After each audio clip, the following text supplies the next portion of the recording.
DNA biochips are an attractive research platform for cell-free synthetic biology originally developed by the BASIF group, which allows for the operation of in vitro gene circuits over extended periods of time.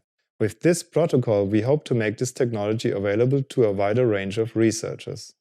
Our method, termed B4 lithography, represents a strategy for the immobilization of DNA based on a DNA strand displacement reaction.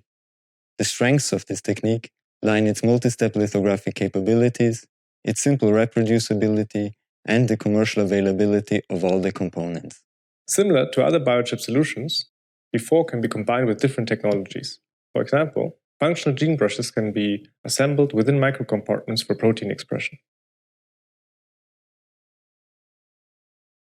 To begin, prepare an RCA mixture by mixing 5 parts water with 1 part of a 30% ammonia solution in a glass beaker. Heat the mixture to 70 degrees Celsius on a hot plate while stirring. Once it reaches 70 degrees Celsius, add 1 part 30% hydrogen peroxide.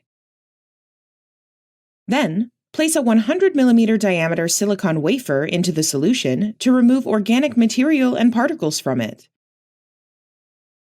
After 30 minutes, take out the substrate, rinse it thoroughly with water from a wash bottle, and dry it with a nitrogen gun. Immediately proceed with the pegylation of the substrate. To accomplish this, first dilute biotin peg silane in dry toluene to 5 mg per milliliter and vortex the solution until it is well mixed.